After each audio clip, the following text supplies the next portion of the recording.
Crodfoller is some sort of miniature vegetable, isn't it? A potato, perhaps.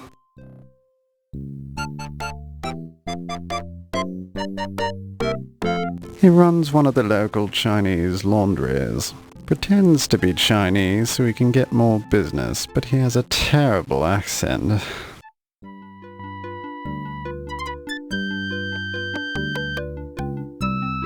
A relative of yours, perhaps.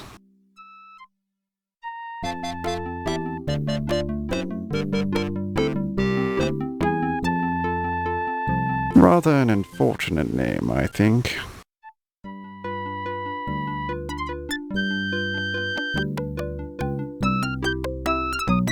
Dr. Miklos is rather eccentric, but she is well educated. Received her training at one of the better universities in Athens, Greece. She's considered quite knowledgeable in the area of hieroglyphics, but her speciality is paleontology. She's fond of old bones.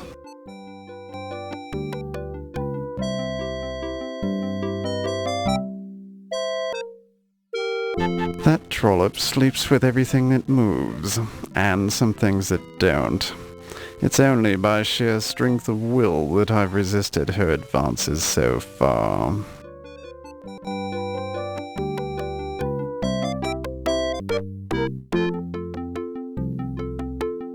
Ah yes, Heimlich's the security chief here. Not a particularly good one, obviously, since the dagger was stolen right from under his nose. And he's rather too intense for my tastes.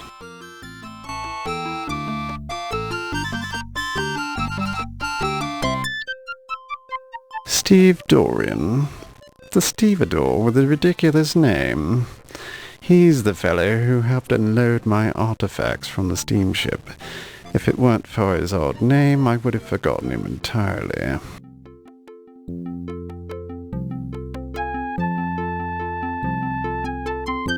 The Countess was married to the former president of the Leyendecker Museum, Sterling Waldorf Carlton. A good chap, but uninspired. Now she has her sights set on Dr. Carrington.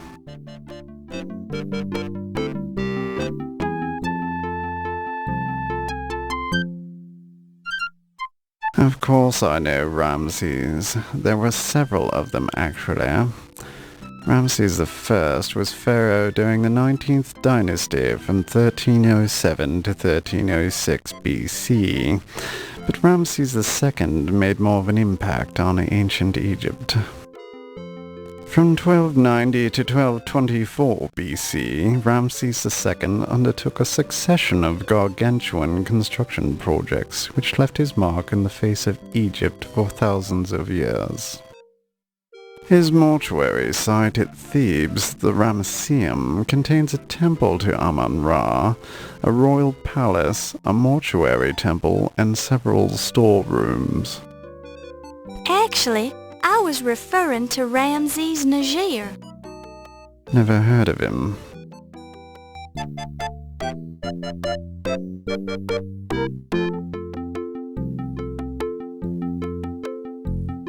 Good evening, sir. My name is Laura Bow. I am Ramses Niger, Miss Bow. Pleased to make your acquaintance.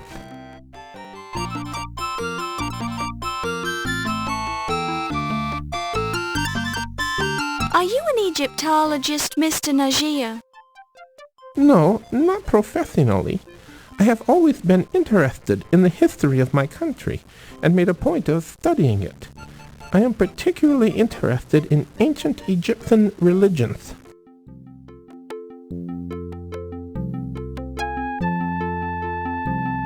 Mr. Niger, would you have any idea who might have stolen the Dagger of Amon-Ra? No, but whoever did should be boiled alive. He should be fed to hungry crocodiles. His guts should be strung from the pyramids. He should... Oh, excuse me. I get a little passionate on the subject. Quite all right, Mr. Niger. I understand.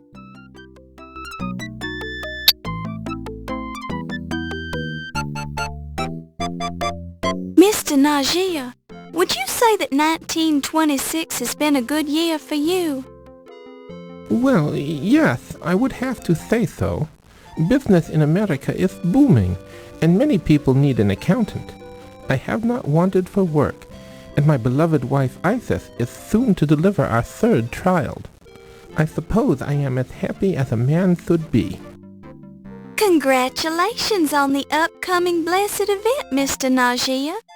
What are your other children's names?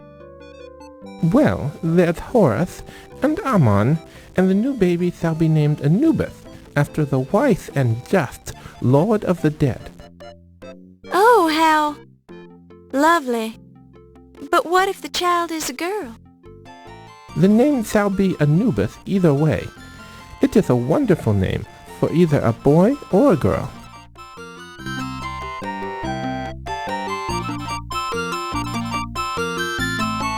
How interesting. You carry a magnifier.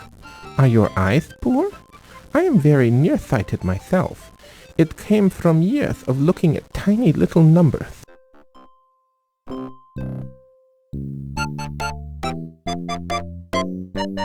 I see you carry a notebook.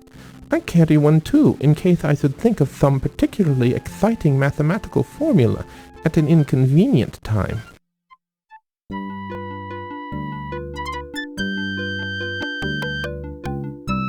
I wouldn't know, Miss Bow. I am a family man, and I do not frequent such scandalous places.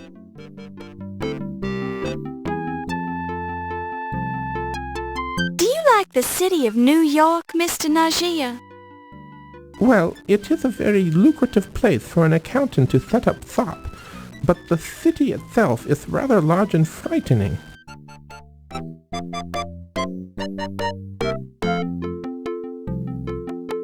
The Lion-Decker is a beautiful museum, Miss Bow, but I do not approve of the despoiling of my ancestors' tombs, much less the wanton display of their bodies and their personal effects.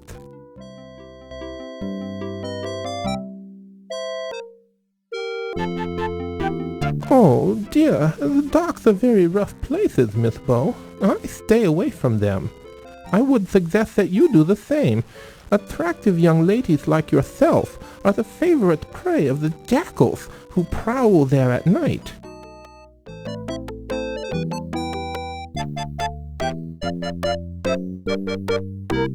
I personally do not use that laundry, Miss Bow. I go to an Egyptian laundry on 44th Street. They are wonderful with linens.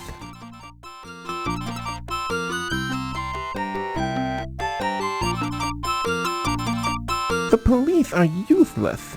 It is not the police who will uncover the thief of the dagger. It will be his own evil deeds turned back on him like an angry cobra.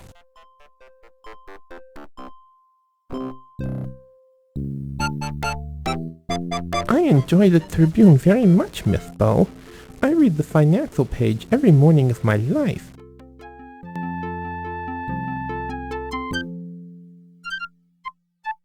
I'm afraid I do not know Mr. Agostini. I live a very quiet life, and I do not know very many famous people.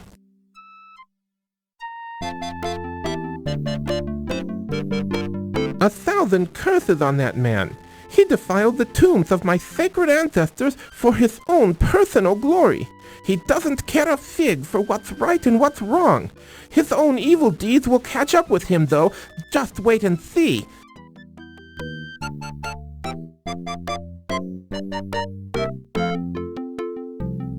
I have heard a great deal about Mr. Carrington, but I do not know him very well. We have only spoken once or twice, but he seems like a cultured, charming fellow.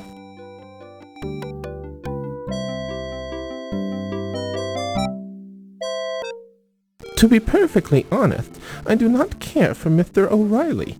I do not think he sees the beauty in ancient Egypt. He is somewhat blunt in his approach to others as well. I suppose that is just part of his job, however.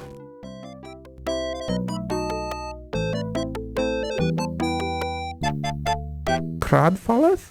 No, thank you. I try to restrict my intake of sugar. It has a bad effect on me.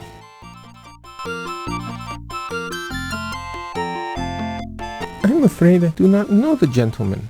I lead a rather solitary life, just me and my little family.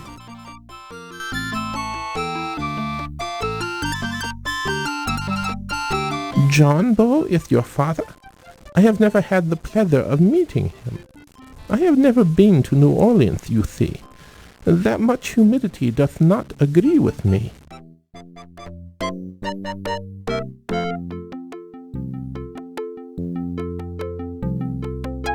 I do not know Ziggy very well, but he makes me uneasy. His eyes remind me of a jackal's. I met him briefly at the party, then avoided him the rest of the time.